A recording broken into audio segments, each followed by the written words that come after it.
It's pretty common that when people come in and sit down with me to design their estate plan, their will ends up saying something like, I leave everything that I have to my children in equal shares. And that's fine, but there are circumstances where leaving unequal shares to your children is appropriate. I'm Patrick Cawley with Keystone Elder Law in Mechanicsburg, Pennsylvania, and I want you to know it's okay to love your children equally, but leave property to them unequally. So let's look at some of the very legitimate circumstances in which you might leave property unequally to your children. Number one, as you get older, you're going to need a higher level of assistance. That's just very likely. So what if one child is living nearby and helps you with activities of daily living, makes food for you, mows the lawn, helps you with finances, maybe even helps you with getting dressed or bathing? That child might be deserving of a little bit greater of a share in your estate plan simply because they've been sacrificing their time, maybe even their own personal funds, to care for you. That's a good reason to leave an unequal share if you so choose. Maybe it's a situation where you've already helped one of your children financially, so they were going through a divorce or a period of unemployment or some other rough patch in the road, so you help them out. That's what parents do. But would it be fair to all of your children then to leave equal shares when you've already given much of your hard-earned savings to one of your children? Something to consider. Maybe that would be an appropriate time when you would leave an unequal share to at least one child. Maybe one of your children is simply well off. They don't need the money, and your other children do. That might be a good reason to leave an unequal share in your estate.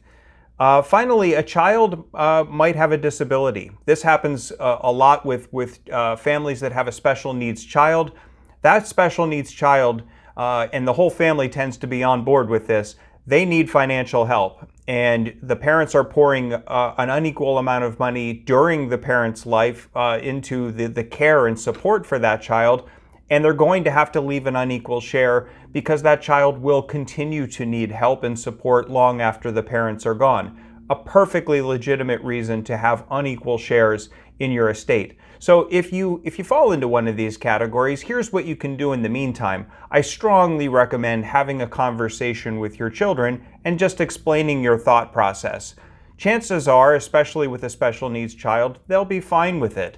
But in any event, having a conversation with your children goes a long way to avoiding hurt feelings. You don't want to design a plan that will cause a rift in your family after you're gone, children not speaking to each other, or worse, having a legal challenge to your estate, because litigation in court can deplete all the money in the estate. So you want to avoid legal challenges, but just having a conversation goes a long way.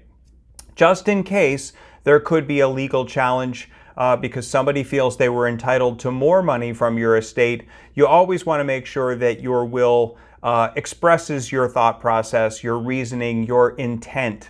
That goes a long way to showing the court that you considered these issues, you thought them through, and this is how you wanted it to go, even though it's not equal shares. That's entirely up to you, and the court will honor it if your intent is clear.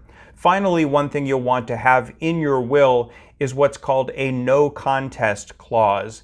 And that says if anybody brings a challenge to the will, they better have really good evidence that something fishy happened in the making of your will, like you didn't have the capacity to make the will, you had cognitive impairment, or you had been manipulated, or something like that. And if they bring a challenge and they don't have that kind of evidence, the no contest clause says that they bear the expense of the litigation and they don't get anything from your estate. That tends to be a pretty strong deterrent to bringing a legal challenge that could end up depleting your whole estate.